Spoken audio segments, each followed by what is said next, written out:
Bismillahirrahmanirrahim.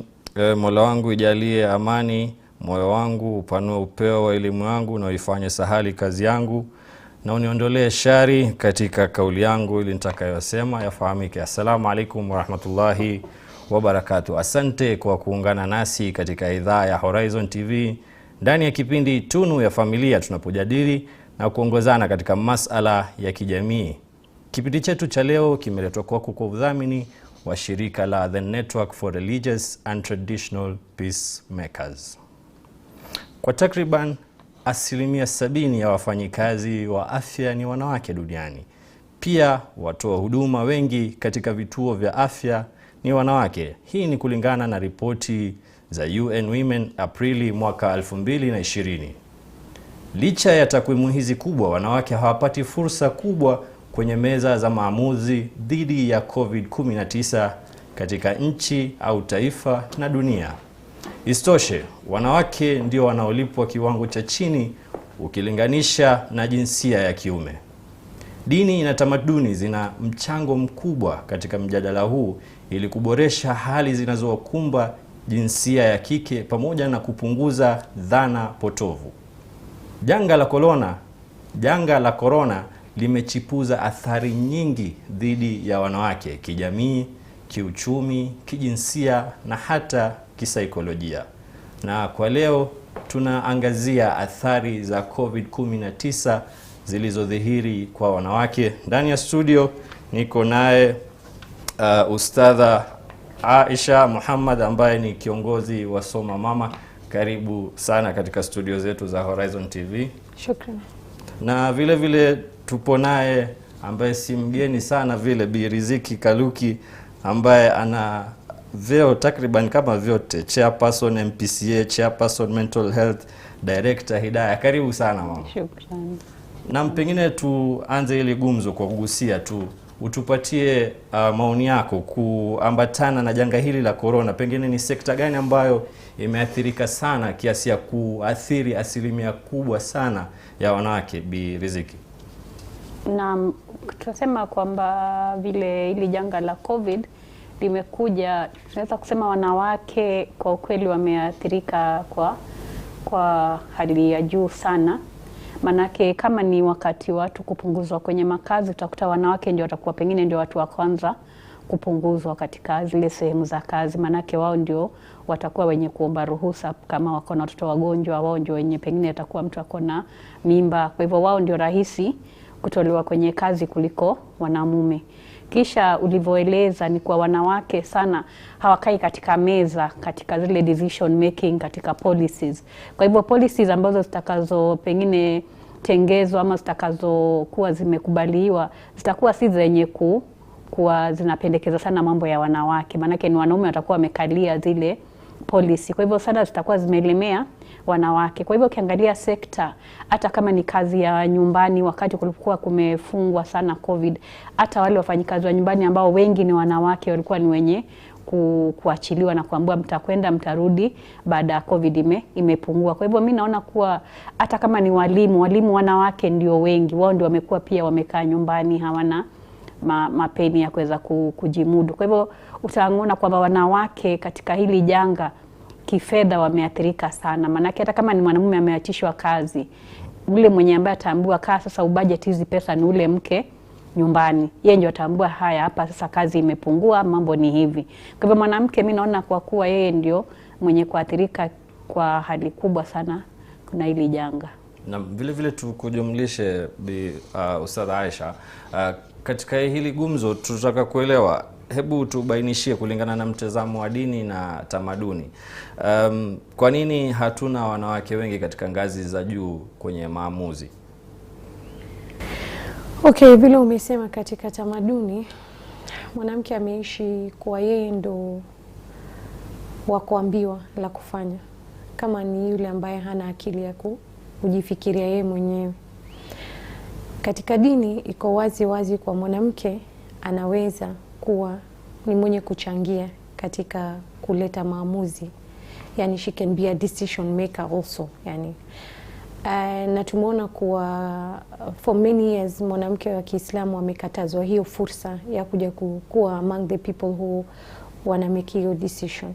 So nitasema ni tradition tu ndio imemkataza mwanamke nafasi hiyo, lakini dini haijamkataza kamwe. Naam, vile vile kwa wale ambao wanatutizama katika sehemu zozote zile, unaweza kuchangia katika mitandao ya kijamii kupitia YouTube na vile vile kwenye Facebook, au unaweza kutupigia simu kwa nambari 0754707707. Vile vile tukiendelea katika ile gumzo, nataka tu kuelewa, ukitizama kwamba katika takwimu hizi ambazo zimepeanwa na UN Women mwezi wa Aprili, kwamba takriban 70% ya kikosi kile cha kazi ni wanawake, na bado licha ya kuwa wao ndio 10% kubwa, bado wanapewa kipato cha chini kulingana na ukilinganisha na jinsia ya kiume. Je, unahisi ni kwa nini jambo kama hili linatendeka, Bi Riziki? Na nafikiri kwa muda mrefu wanawake wamekuwa wakichukuliwa kama wao si watu ambao wanalete kazi. Yani ukiwa kwenye sehemu ya kazi, hatafanya vile mwanamume atakavyofanya. Anaonekana pengine yeye ndio atakuwa mdhaifu, hawezi ku make the right decisions. Pengine anaonekana yeye ni mtu atakuwa na moods, ama ataweza kuharibu ile kazi, kwamba mwanamke hajapewa nafasi ya kuweza kujitambulisha kwa yeye anaweza, na akipewa ile fursa ya kuwa kiongozi pia anaweza akaweka the right decisions.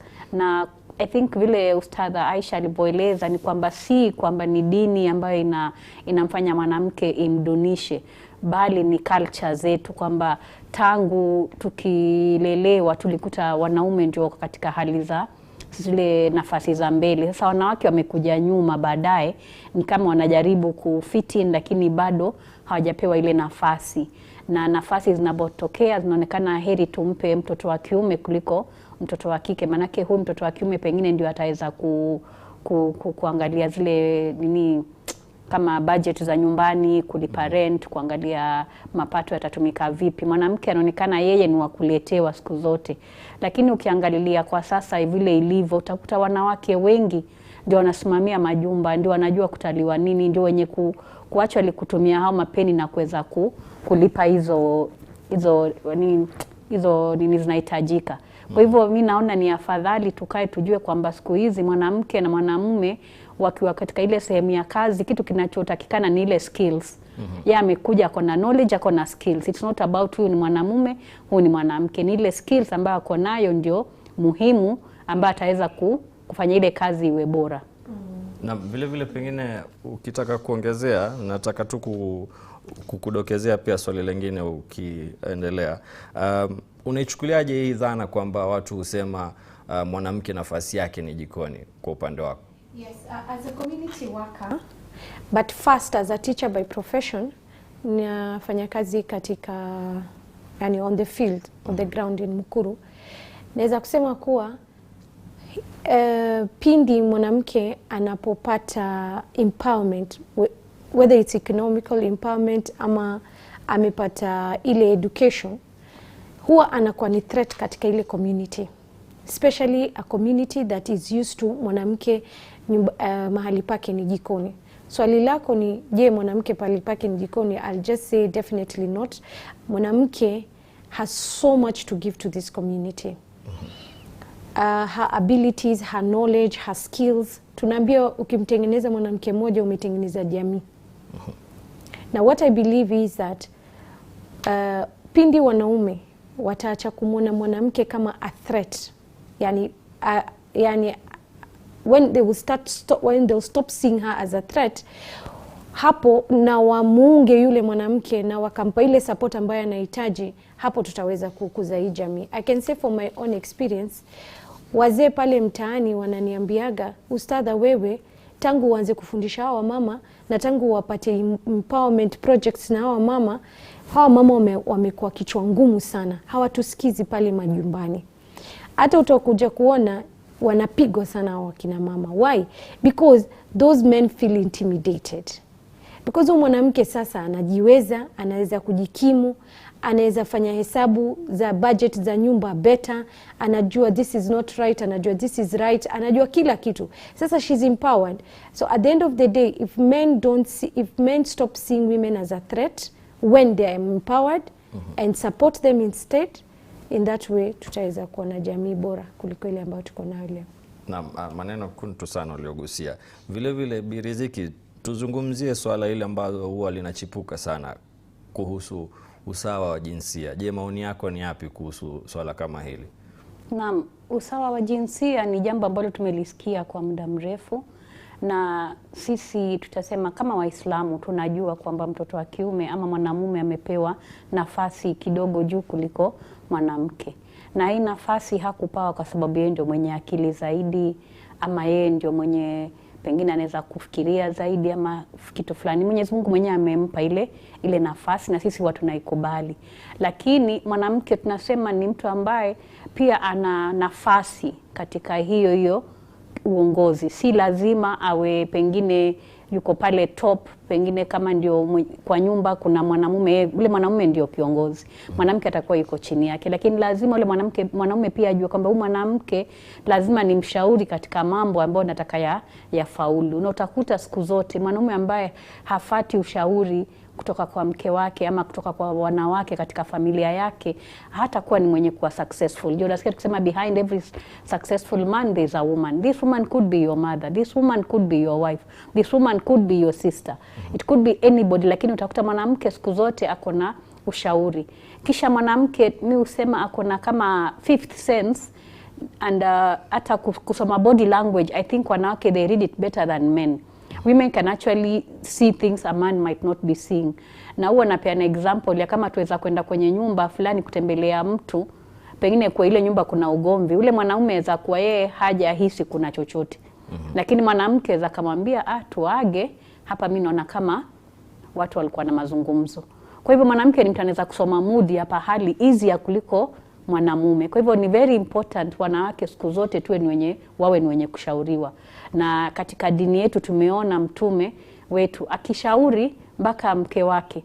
Kwa hivyo lazima tuwe ni wenye kufata hii dini kikamilifu ndio tuweze kufaulu. Tukisema wanawake ni wenye kuwekwa jikoni, mwanamke ndio akiwa jikoni atapika vizuri na atafanya familia yake iwe na raha. Atuseme wanawake watoke jikoni. Ukiwa jikoni pia ni kazi nzuri. Mtu hata akikaa nyumbani, ule mwanamke akiwa ni housewife, bado ana kazi kubwa sana anatekeleza. Manake ile kuangalia watoto, kuhakikisha nyumba imesimama, kuhakikisha yule mume akija anapata utulivu, inamsaidia yule mume kwenda kazini na kuweza kulete mambo mazuri katika community. Kwa hivyo si ati tunasema wanawake lazima wote kila mwanamke atoke jikoni, no. Lakini hata akiwa pale jikoni bado mshauri. Bado yule mwanamke ana ushauri na anaweza kalete mambo mema katika ile nyumba. Naam, nukta nzuri sana kuhusiana na ushauri. Ukizingatia katika enzi za Bwana Mtume aliweza kutaka ushauri kutoka kwa Salama wakati ule alipoamrisha Waislamu kuchinja na kunyoa. Pengine mtazamo wa dini ni upi kulingana na swala kama hili upande wako Ustadha? Exactly, just the way ulivyosema that Rasul sallallahu alaihi wasallam, of course he was exceptional. He was exceptional, mashallah, katika tarbia, katika akhlaqi yake na katika hikma ambayo alikuwa nayo kwa wanawake. Na pengine uongezee pia kuhusu leadership. Yes. Licha ya ushauri tu peke yake, pia upande wa leadership inakuwa. So akid Rasul sallallahu alaihi wasallam aliona potential kwa wanawake at his time, and not only at that incident ya Salama. Incidents ilikuwa mingi sana. Remember, even when he saw Jibril for the first time, he turned to a woman. When he was scared, alikimbilia mwanamke, hakukimbilia mwanaume, despite the fact ami zake wote walikuwa pale, lakini he chose to run to a woman. So a woman at the time of Rasul sallallahu alaihi wasallam played a significant role in decision making. Yes, Rasul alikuwa amesurroundiwa na Abu Bakar, Ali radiyallahu anhu, and Uthman, and and other Sahaba, the big Sahaba. But remember, behind those curtains there were women. Any incident happened, he would still go back to his wives and tell them, this is what happened, and this is what Umar said, and this, what do you think? So he would take their decision. And the following day, if he'd come, he would take some of whatever they had discussed and bring it back to the table. And remember, these women also followed Rasul sallallahu alaihi wasallam to jihad. So mtu akisema mwanamke kwake ni jikoni, what about Aisha and Salama, who had accompanied the Rasul sallallahu alaihi wasallam to jihad. So we are saying that mwanamke's role is greater, and Rasul was able to see it, and like he made the best out of it. That's what I can say. Not in the 21st century, whereby Muslim men find, or let's say Muslim men in leadership or in Islamic institutions feel that Muslim women are a threat. Unanipata? No. It would be best for them to call us on board and even ask us for a decision. In that way, we'll make a better society and make better decisions. In terms of leadership, women can be leaders. Mm-hmm. We are not saying that we want that post of being a president of a country, mm-hmm, or being a chair lady and all that. Leadership can be felt in different areas. How you deal with your community, the outcome of a woman's job in a society, vile ile society itatokelezea, mm-hmm, vile wale watoto ambao wanaishi pale vile watakavyokuwa. So hapo ndio itaonekana leadership ya mwanamke. And of course every woman is a leader. Kwa hiyo pengine kuna position ambazo dini inaruhusu na ambazo hairuhusu. I'm saying okay, leadership yani sisi tunasema yani Rasul made it very clear. Kaum yoyote ambaye a leader ni mwanamke, halaka hadha alqaum, yani kaum ambayo imeangamia. Unanipata? So we cannot go against the hadith of Rasul sallallahu alaihi wasallam and say no, a woman should be a leader. What we are trying to say is that she can be a leader in terms of bringing the change. Unajua si lazima nivae kofia ya presidential or whatever it is, you know, but whatever it is that I can do through my leadership skills and through my whatever it is as a woman in leadership, ile kazi ambayo yangu sasa ikionekana, hapo ndo tutasema pengine kwa muhtasari kidogo niulize, inaruhusika mwanamke kuwa mathalan minister au waziri? That I cannot comment. Okay, sawa basi. Wacha tuchukue mapumziko katika sehemu yetu ya kwanza. Vile vile kwa wale ambao wanashiriki nasi katika mitandao ya kijamii, mzidi kutuandikia maswali na kauli, tutaweza kuzisoma tukiendelea na kipindi. Upo ndani ya kipindi Tunu ya Familia, nafahamika kama Mohammed Shakombo. Tuonane baada ya muda usiokuwa mrefu.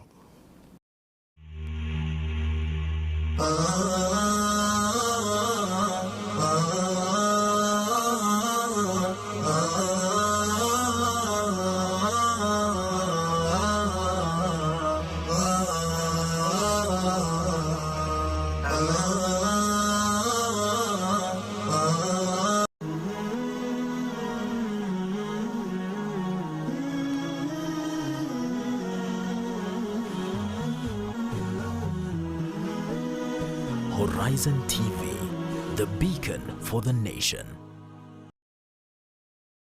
Verse of the day. أعوذ بالله من الشيطان الرجيم. بسم الله الرحمن الرحيم. إن الله لا يستحي أن يضرب مثلا ما بعوضة فما فوقها، فأما الذين آمنوا فيعلمون أنه الحق من ربهم، وأما الذين كفروا فيقولون ماذا أراد الله بهذا مثلا، يضل به كثيرا ويهدي به كثيرا، وما يضل به إلا الفاسقين.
Quote of the day. Uthman bin Affan radiyallahu anhu said, "He who makes the book of Allah as his guide would remain safe from sin, and he would be counted among the best of men."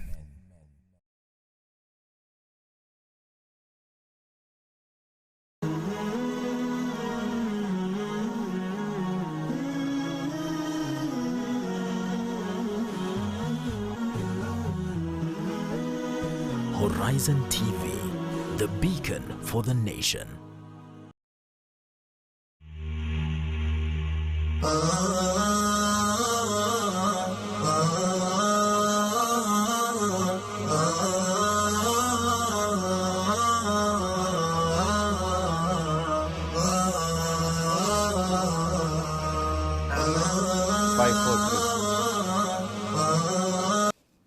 Naam, karibu tena katika kipindi Tunu ya Familia. Tupo katika awamu yetu ya pili. Tulipokuwa kwenye mapumziko tuliweza kupata gumzo mawili matatu, na tunataka kuregea tena kuuliza lile swali letu la uongozi. Bi Aisha, pengine utubainishie tu uongozi kuambatana na masala ya kidini, nini kinaruhusiwa, kipi hakiruhusiwi, tubainishie tu hilo. Okay, sawa. Nimekuelewa sahi zaidi. Like women leadership in Islam, isn't it? Ile ambacho naweza kusema kuwa dini haijamkataza mwanamke awe katika nafasi ya kiongozi. A woman can lead as long as she's got the brains, she's got the knowledge, she's got the skills, she's got the passion to do it. Hakuna kitu chochote ambacho inamkataza mwanamke kuwa katika nafasi ya kiongozi. Ila tu nilivyosema, nafasi ya kiongozi ambacho mwanamke wa Kiislamu hafai kuwa. For instance, kiongozi ya nchi, for instance like being a president.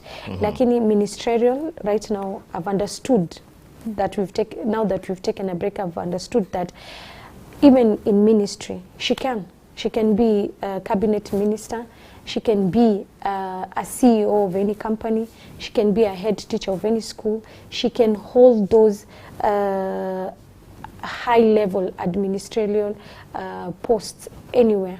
Hakuna kitu chochote namkataza mwanamke, ila tu mimi ninavyosema kila siku, utamaduni na hii mindset ambayo tunayo sisi kama Waislamu kuwa mwanamke hafai kuwa katika hizo nafasi, na the way I see it personally, it is wrong because a woman has so much to give to the society.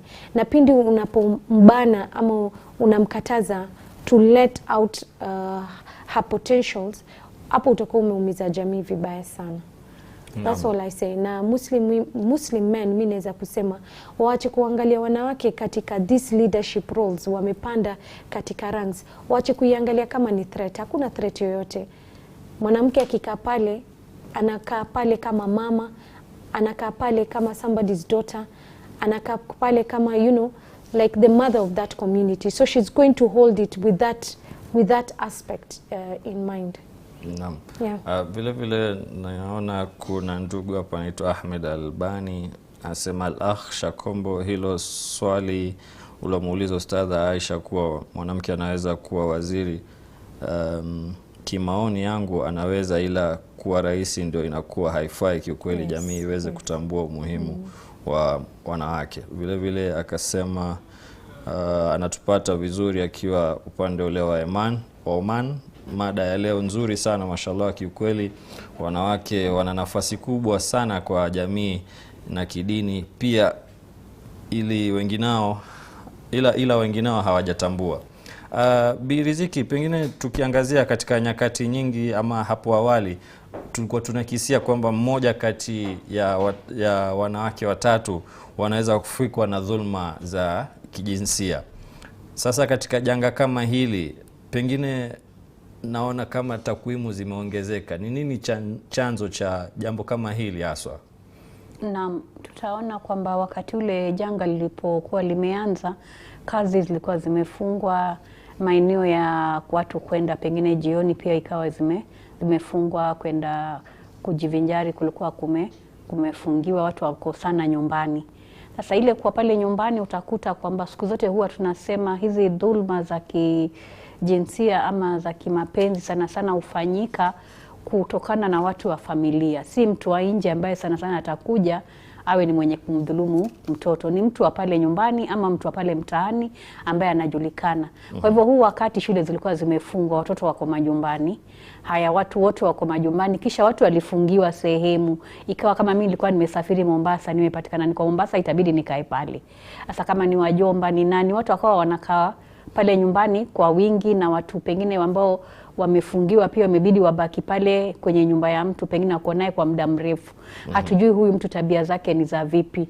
Kwa hivyo ikawa ni wakati ndio unakuwa ndio wepesi kwa watu ambao wako na nia mbaya kuweza kudhulumu wale watoto. Alafu kwa muda mrefu utakuta pia hata kama ni vijana wadogo pengine wenye umri kama wa teenagerhood ama early adulthood, wanakaa muda mrefu wanaangalia televisheni. Vipindi ambavyo wanaviangalia vinakuwa ni vya mambo ya mapenzi. Zile hisia zao pia zinakuwa ziko juu. Kisha hakuna pahali pa kwenda, kama wamefungiwa. Kwa hivyo imekuwa ni kama ile kuangalia televisheni, kuangalia vijisinema, kutumia mitandao, inawafanya vijana wanakuwa pengine na akili ambazo zinawachangia pia katika hiyo hali ya kwenda katika hiyo mambo ya hiyo kudhulumu mabinti zetu ama hata kudhulumu na vijana. Manake siku hizi hakuna ati ni pande moja peke yake inadhulumiwa. Ila tunasema wanawake ama wasichana ndio wenye kudhulumiwa zaidi kuliko watoto wa kiume. Lakini utaona huu wakati kwa sababu ya hii watu kuwa nyumbani muda mrefu imechangia sana kwa hizi dhulma kuwa zimezidi. Kisha tumeona katika televisheni pia katika news kwamba wasichana wetu wengi wamebeba mimba. Wasichana ambao wanafaa kuwa wamerudi shule kwa wakati kama huu, wengi wao sana wamekuwa ni wenye kubeba mimba kulingana na vile tulivyoona katika news. Sasa ikiwa hili ni jambo la kweli, inakuwa ni kwamba hizi shule zinasaidia pahala pakubwa sana pengine katika malezi ya watoto. Ni kama wazazi pengine wamezembea kiasi, imekuwa wale walimu ndio wenye kuweka madili kuliko sisi wazazi. Hivyo ni jambo tunafaa tujiulize kama wazazi, ni sisi tumezembea katika malezi, walimu wakachukua yale majukumu, walimu wakiwa hawako, wale watoto wanakuwa hawana malezi, ama ni jambo gani, ni ile kuwa tu nyumbani ama pia ni malezi ambayo yamechangia. Naam. Vile vile tukujumlisha Ustadha katika gumzo, ukitizama kwamba kumekuwa na huo mkurupuko wa mimba za mapema kwa mabinti wenye umri mdogo, pengine kwa mtazamo wako, since una socialize na jamii kwa jumla na kina mama, unahisi tatizo lipo wapi? Ni vile wakati alivyosema, hizo zote ambazo wamesema imechangia pakubwa. And I can also say that wajua hawa watoto wamebaki nyumbani, lakini parents hawakubaki nyumbani. Bado parents walikuwa wanaondoka wanaenda kufanya kazi. So hawa watoto wanaachwa on their own for a very long period of time. Remember, before COVID ilikuwa watoto wakienda shule na wazazi wanaenda kazini. But now watoto wazazi wataenda kazini na wataacha watoto nyumbani. So hiyo imechangia, the absence of their parents being at home for a very long period of time pia imechangia katika hiyo. Siwezi kulaumu sana wazazi, bali niweza tu kulaumu okay, kila mtu anaweza laumia. You just can't put specifically utamlaumu nani.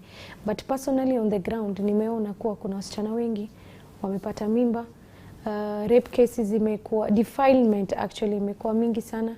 I remember just last week, or is this week, I had called ukhti,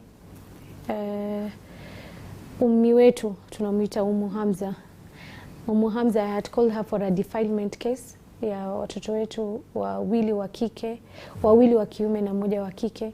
So these cases are real on the ground, ziko mingi. I'm already taking care of pregnant teenagers, thinking of how they're going to go back to school or how they're still going to stay with their pregnancy at home. So ni kitu ambacho iko. Nani amechangia? Kila kitu imechangia. I just think that this COVID ilipata watu off guard, parents pamoja na wale watoto nyumbani, the society, the what do you call the chief, the school, what, yani we are all caught off guard, so no one is really to be blamed, but we can say the system is to be blamed. Na pengine pia nikigusia katika swala lingine la usafi au sanitation wanavyoita wamombo, ni kwamba ukiangalia kwamba usafi wa mikono na kiujumla wa mwanadamu unahitaji uwepo wa maji, na ukizingatia katika takwimu za WHO na UNICEF wanasema takriban 40% duniani hawana uwezo ama access ya maji. Na ukitizama pia katika hizi takwimu takriban milioni 689.4 ni wale watu ambao wanaishi katika kiwango cha uchochole zaidi. Sasa swala kama hili tunaweza kuwasaidia vipi, ukizingatia katika hii milioni 6 almost half ni wanawake ambao wanaathirika hapo. Tunaweza saidia vipi katika kuhakikisha kwamba watu kama hawa wanapata usaidizi katika kuhakikisha kuwa pia na wao wanajikinga na virusi hivi vya corona? Kwako Bi Riziki. Naam, tukiangalia katika maybe hizi sehemu kama vitongoji kama hizo tunazita slum areas, utakuta kwamba commodity ambayo huwa very important ni maji. Utaona mitungi kwa wingi, wananunua maji. Kwa hivyo maji inakuwa ni commodity ambayo lazima mtu anunue kwa kila siku. Like katika budget yake lazima yake budget yake ya maji. Na saa nyingine kuna mfereji ambao utakuwa kunaweza patikana maji ya kupeana kwa free, lakini unakuta pengine kuna foleni ndefu, kitambo mtu apate yale maji, ni mama, kuna watoto. Kwa hivyo ni very important kwamba kitu cha kwanza tuelewe kwamba hawa watu wasipokuwa na maji, hatuwezi kaa tukiwaambia naweni mikono.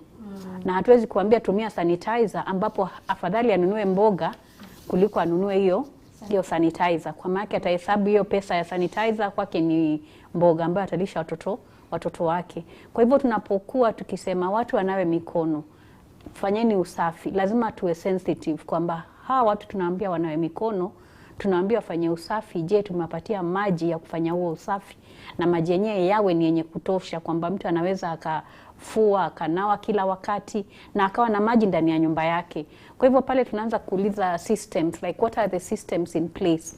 What are the plans? Hata kama hizi nyumba ni ndogo, je, za kuwa na mfereji wake pengine pale karibu kwake, hata kama ni nyumba 3 tukawa na mfereji mmoja, ama nyumba 4 mfereji mmoja. Manake sio ukiangalia mfereji ni pahali pamoja alafu watu wote waje kukutana katika hiyo sehemu, inakuwa ni shida kubwa sana. Kwa hivyo we must be very sensitive even na messaging zetu. Tunaposema lazima wash your hands frequently, kaa ukinawa mikono, kaa ukihakikisha umeweka sehemu yako iwe ni safi. Je, mimi ambaye sina maji ukiniambia vile na hisi vipi? Ni kama mimi nimeambiwa kwamba mimi basi ndio nitakuwa mwenye kupatwa na yale maradhi. Lakini tunashukuru Mwenyezi Mungu, alhamdulillah, pengine vile tulivyokuwa tukifikiria watu wenye kuishi katika hizo area ndio tutaona wenye kufa kwa wingi, hatujaona vile. Kwa hivyo tunashukuru, alhamdulillah, Mwenyezi Mungu ametufanyia wepesi. Naweza ongezea pia. I can add to that in the informal settlement vile mnaita in the slum areas, vile kuna shida hiyo maji, tutasema kwa COVID ilileta tatizo kubwa sana upande wa hiyo sekta, maana the mosque was playing the biggest role when it came to sanitation. Yeah, sanitation, upande wa choo na maji. Most of the Muslim families walikuwa wanakuja pale kukoga na kutumia ile choo, na pindi waliposema fungeni misikiti, sasa hapo ndo iliingia yani I can say the biggest disaster ever, because sasa choo pale mtaani mtoto mmoja akitumia choo ni shilingi 5, akitaka koga ni shilingi 10. Sasa huyo mama ana watoto 6, saa zingine ana watoto 7. Atapata pesa ya kununua nao mboga, ama atatumia hiyo pesa watoto wake waende wakatumie choo. Ndio umeona sasa back to the slums imerudi flying toilet, whereby watafanya ile ambacho watakifanya pale katika paper bag na wakakitupa. So vile Hamza amesema that wallahi bifadlillah, yani the people of the slums bifadlillah wamesurvive despite the fact that maji ilikuwa kidogo with the corona and all that, and on top of it ongeza there's no sanitation, yeah, so mi naweza sema nini naweza fanywa, serikali iangalie. Ndio tunaona pale mtaani kuna lori ya maji inakuja karibu mara 2 kwa siku inaleta free water. They should add to that and bring more, like more fereji, the way Umi was saying, in each and every area waongeze more yani access to water. Na vile vile ukitizama katika sekta ya domestic work na unpaid care, wanawake wamekuwa wakifanya takriban mara 3 zaidi ya waume katika huduma kama hizi, mathalan kuangalia wazee vijijini. Kwa hiyo unapata mwanamke ameathirika zaidi katika sekta kama hii. Je, ni vipi tunaweza mkomboa ama kumtoa katika hali hii na kumuimarisha na kumpatia ajira bora zaidi? Yeah. You know, mwanamke, I'm not a community health worker, lakini nafanya na kazi nao on the ground. Na most of them, hata ukiangalia any organization or any international or local organization on the ground, wanaoajiri health workers wengi ni wanawake. Yeah. And na unafanya kazi nzuri sana, subhanallah, na kazi yao ni ya haraka. Ukimwambia kuna case at this house, kuna case at this area, utamwona she's very, na anajua kufanya kazi yake professionally. Ila mimi naweza kusema ni since these women have the skills and these women have the knowledge, mbona msiwa empower wawe ni hawa decision makers, because she knows what actually happens on the ground. Yeye ndo anajua, so that you can have the right projects on the ground. Labda nyinyi, maybe the NGO is dealing with let's say a certain thing, let's say TB, lakini wale wa mama pale on the ground wamona mambo hapa si TB, mambo hapa on the ground is cholera. Unanipata? No. So if they just lift these women from the ground area up to the decision making table, there will be better decisions and better projects on the ground, I can say. Naam, asante sana. Ni maneno kuntu kutoka kwa Ustadha Aisha. Tunachukua pumziko letu la pili katika awamu hii. Tukija katika sehemu yetu ya 3 tutaweza kupeana resolutions ambazo zinaweza kutufaidisha na kuboresha hali ya wanawake katika athari kama hizi ambazo zimeweza kuwafika, hususan katika janga hili la corona. Upo ndani ya kipindi Tunu ya Familia, usiende mbali.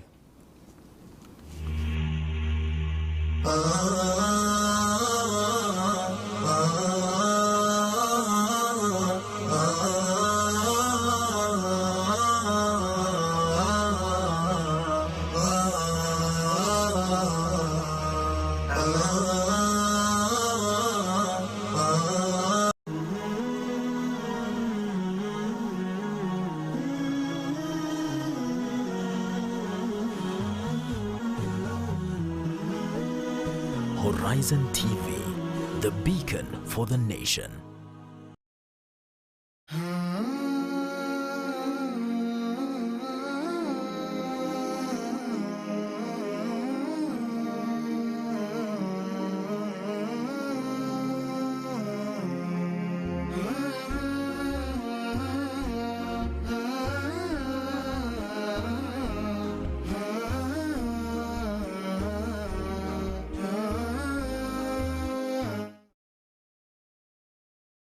Quote of the day.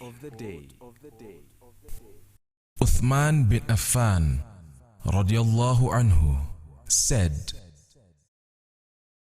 "He who makes the book of Allah as his guide would remain safe from sin, and he would be counted among the best of men."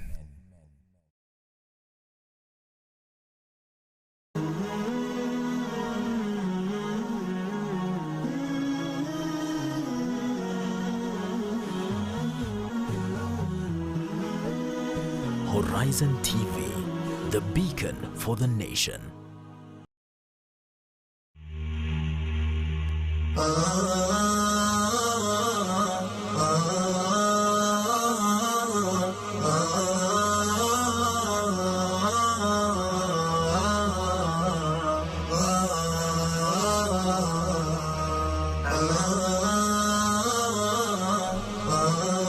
Karibu katika sehemu yetu ya tatu ambayo pia ni sehemu ya lala salama, na katika awamu yetu hii ya leo tunazungumzia kuhusu athari za Covid-19 zilizodhihiri kwa wanawake.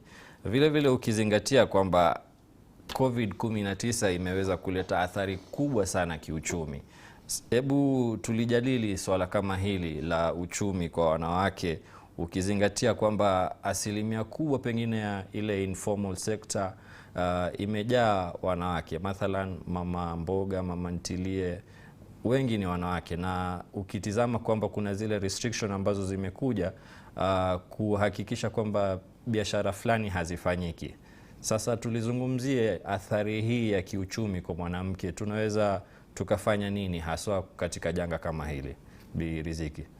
Naam, nafikiri hili ni jambo ambalo tumeliona kwa ukweli wameathirika sana watu ambao wenye kufanya biashara ndogo ndogo, pengine mama mwenye kuuza kama ni sambusa zake, mwenye kuuza pengine mboga, wenye kufanya kazi za nyumbani.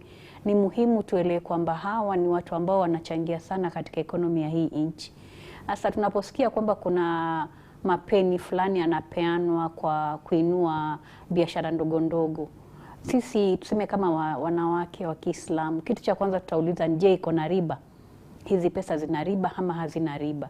Kwa hivyo ni muhimu sana watu ambao wana make hizi decisions waelewe kwamba watu wanafanya biashara na wako na dini zao ambazo zinawazuia kuwa katika kupata mapeni ambayo watalipia riba.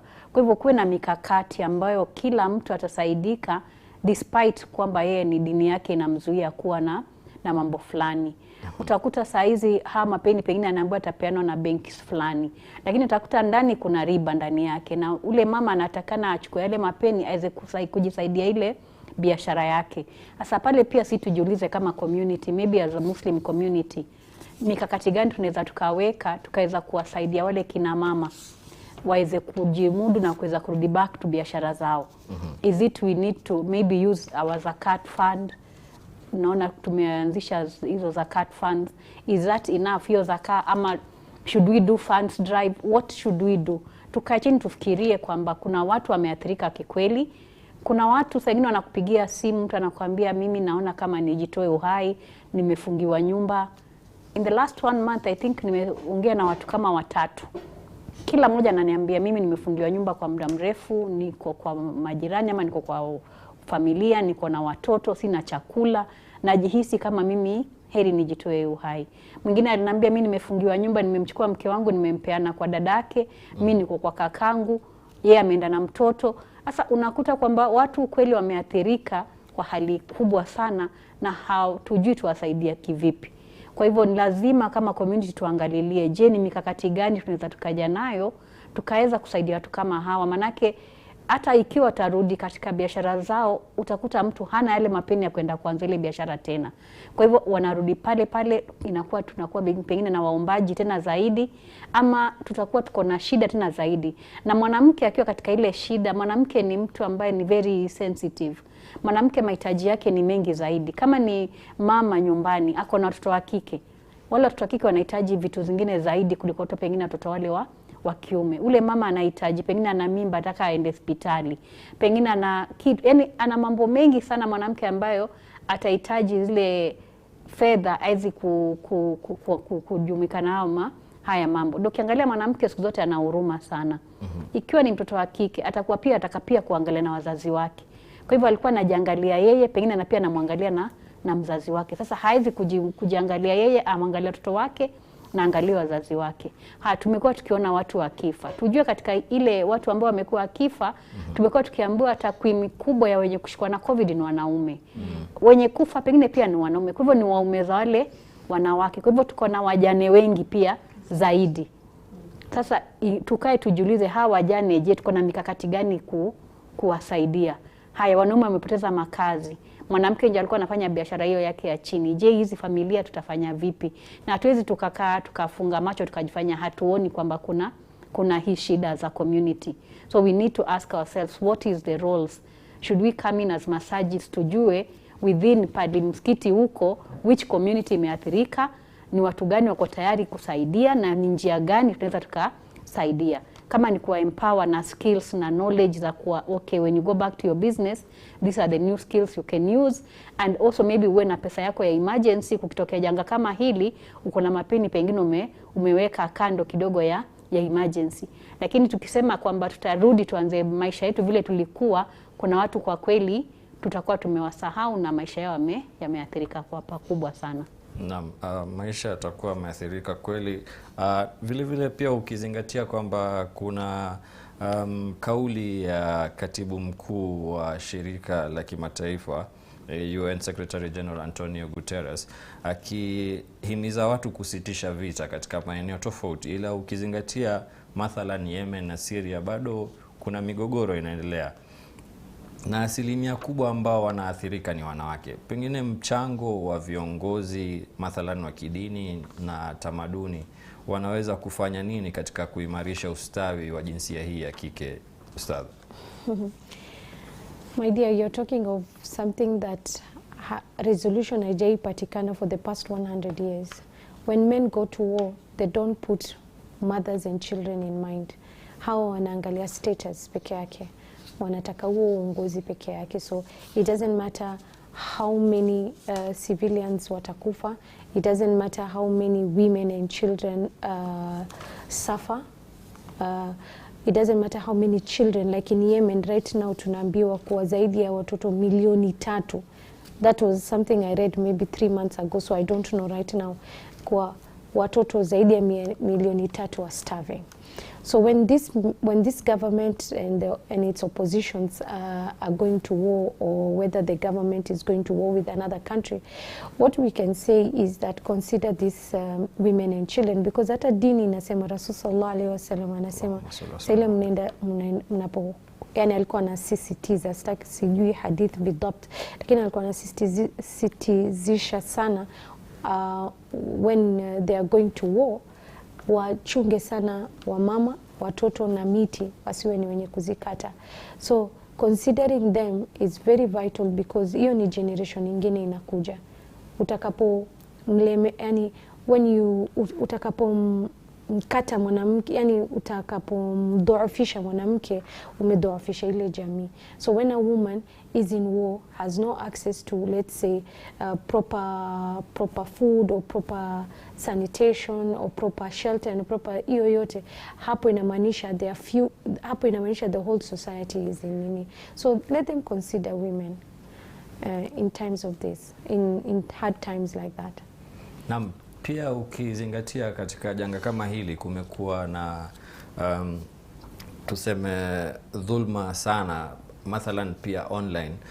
Ile kuwa watu wametoka katika madarasa yao, sasa wameenda online kusoma, lakini bado pia kuna zile dhulma za pengine mtu kupata backlash kwa ajili ya jinsia yake. Je, ni vipi tunaweza tukarekebisha tabia kama hizi? Tukija kwako Bi Riziki, kurekebisha tabia kama hizi za dhulma ambazo zinadhihiri hata kwenye mitandao ya kijamii dhidi ya wanawake. Naam, lazima tuelewe kwamba ili janga la Covid limeathiri sana ile tunaita mental state ya kila mtu. Manake stress levels zilikuwa juu. Tumekuwa katika ile tunaita uncertain times. Hatujui kesho kutakuwa vipi. Hatujui Minister of Health atasema nini kesho. Hatujui tukiamka kesho president atasema nini. Saa hizi tunaambiwa pengine Covid inazidi kupanda, pengine shule pia zaweza zikafungwa tena. Kwa hivyo ile inaleta a lot of uncertainty na wasiwasi. Binadamu akiwa katika hali kama hii ya wasiwasi, mental status yake inakuwa highly affected na stress levels zinakuwa ziko juu. Tumenotice kwamba kuna a lot of violence ambayo imezidi huu wakati. Kama ni majumbani unakuta watu wamekuwa wakipigana sana, mke na mume, ama mauaji pia tumeona yakiwa yamezidi ya pale nyumbani, hata watu kujitoa uhai. Kwa hivyo lazima tuelewe katika wakati kama huu mental health imekuwa highly affected, lakini utaona kwamba kitu kikubwa tunakimbilia sana ni hizi ICU beds. Ukisikia mazungumzo yanazungumzia ni ya kuhusu vitanda vya ICU. Lakini hutosikia watu wakisema je, watu wenye stress watasaidiwa vipi kuleta stress levels zao ziweze kuwa chini. Manake mtu ambaye hajalipwa mshahara pengine kwa miezi 5, huyo mtu ambaye atakuwa kuna hali ya juu sana ya stress. Pale nyumbani kukitokea ugomvi wake unaweza ukawa ni wenye kupita kiwango kile cha kawaida. Kwa hivyo watu kama hawa wanahitaji ushauri, wanahitaji kuwa na watu wenye kuwapatia nasaha na ushauri. Sasa inakuwa pale ndio mental health specialist lazima watumike. Ndio tumeona serikali imeajiri, lakini nafikiri bado haijafanya inavyopaswa. Tunafaa kuwa hata kama ni katika mitandao, kuna a lot of mental health nini zinaendelea pale kusaidia watu kimawazo. Kunafaa kuwa na namba zaidi za kupiga, kwamba mtu akipiga kwa nambari hii atasaidika, anaweza pata mtu akamshauri, akamuongelesha, ile stress zake zikawa zenye kupungua. Kwa hivyo nafikiri ni muhimu tuelewe kwamba huu wakati mental health imekuwa highly affected, na ndio tunaona kwamba tunakuwa na hii high rate of violence. Lakini once we put in measures in place, tuwe tunajua kuna mikakati fulani tumeweka. Haya ni watu wako na ugomvi, wanajua tukigombana tunaweza tukaenda pale fulani tutazungumziwa na wazee fulani. Lakini tunaona kwa sababu ya vile tunavyoishi katika community tumekuwa urbanized sana. Tukiwa tuko na ugomvi, hatujui tuende kwa nani. Kwa hivyo tutamaliza ugomvi pale ndani ya nyumba, na pale tunakuwa pengine umezidi watu wakauana. Kwa hivyo kwa sababu hatuna community ile kama mbeleni, lazima tuseme okay, who else can come in and help these people during this time. Watoto pia wako katika stress. Mtu alikuwa afanye mtihani wake wa form 4 huu mwaka, hafanyi tena mpaka mwaka ujao. Mtoto ambaye alikuwa ni darasa la 8 alikuwa anajua mimi huu mwaka next year nitaenda form 1 tena hendi. Ule mtoto anakuwa sasa hasira zake pia ziko juu. Kwa hivyo inakuwa ni rahisi hata yeye na wazazi wake pia kugombana. Kwa hivyo lazima tujue kwamba huu wakati watu stress ziko juu, tuweze kuelewana. Tukiona mtu akiwa na hasira tukamuelewa, tukajirudisha chini, pengine tukamwambia pengine wewe jaribu utafute ushauri, naona kama hasira yako iko juu. Kwa hivyo Mwenyezi Mungu atujalie katika hiyo kuwa na tupeane nasaha sana kwa wingi. Naam, shukrani za dhati kwa kauli zako na kauli yako kuntu, kwa maneno ambayo ni mwafaka. Vile vile pengine tukimalizia kipindi, Ustadha, utuambie kwa mtazamo wako, unahisi ni jambo gani ambalo tunafaa kufanya zaidi kuimarisha hadhi ya jinsia ya kike? Tufuate Bwana wetu Muhammad sallallahu alaihi wasallam, nabiyuna habibuna, jinsi alivyokuwa, yani taamuluhu, how alikuwa akiwatenda wanawake katika zama yake. Ila mimi tufuate, alikuwa ni mwenye hikma sana na hao, alikuwa na utulivu sana na hao, alikuwa ni mwenye huruma sana na hao. And with all these characteristics ambayo alikuwa na sifat ambayo alikuwa anatumia kwa wanawake, ilitoka tukaona kuwa tulipata wanawake jasiri, wanawake waerevu, wanawake ambao wako na akhlaq ya juu, wanawake ambao walikuwa na iman thabit. Hizo zote kutokamana na taamuli ya Rasul sallallahu alaihi wasallam. Pili, mimi naweza sema ni kuwa wanaume waache kuona wanawake like a threat. We are not threats. We are not here to take your positions. We are here to guide you, we are here to encourage you, and we are here to support you, so that we can have a better society, and so that we can bring up a better generation than the generation that we are living today. So hiyo ndo nasaha yangu kubwa sana. Naam, shukran za dhati kwa nasaha yako hiyo. Natumai tutaweza kuitilia pondo na kuifanyia kazi. Asante sana mama yetu Bi Riziki kwa kuweza kutupatia ushauri na nasaha katika jambo hili, na inshallah tuombe Mungu kwamba nafasi ya mwanamke itaweza kuboreshwa kama nyakati za awali, ili tuweze kuwa na mujtama mzuri zaidi. Vile vile Ustadha wetu Aisha, asante sana kwa mchango wako katika mada kama hii. Nikipekua wakati ule wa awali pia nilipata kumsikia balozi wa ukarimu wa UN Women ambaye ni Nicole Kidman, akasema kuwa tutimize jukumu lako katika kumaliza dhulma dhidi ya mwanamke. Kwa hiyo natumai nafasi kama hii ya kuweza kuzungumza na sisi pia tumeweza kutimiza jukumu letu la kuhakikisha kwamba tumeanzisha lile gumzo, ili watu waendelee na kuhakikisha kwamba mwanamke anapewa nafasi yake katika jamii. Asante sana kwa wale wote ambao wameweza kushiriki nasi katika mitandao ya kijamii. Naona ndugu yangu Salim Kadenge ameweza kujibu salamu, asante sana. Ahmed Albani asema mashallah, mada ya leo imenifaa kweli. Nawatakia siku njema yenye nuru. Asante sana kwa wale wote ambao wapo kwenye mitambo, kuanzia ndugu yetu Mahmud hapa ndani ya studio, vile vile kule nyuma kwenye mitambo ndugu yetu Mohammed Obura captain, na Bi Saida, vile vile na mtayarishi na mwelekezi Bi Amina. Mimi nafahamika kama Muhammad Shakombo, na daima na kusihi busara si mzigo, jitweke. Maasalam.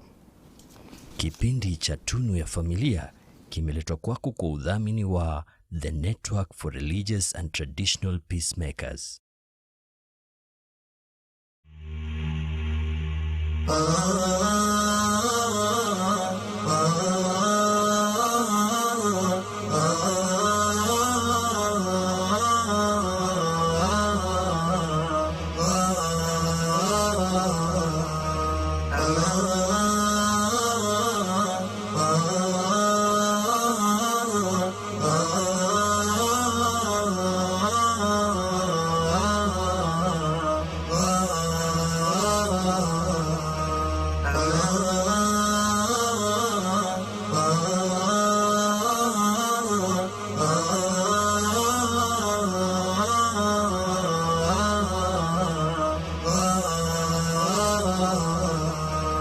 أمان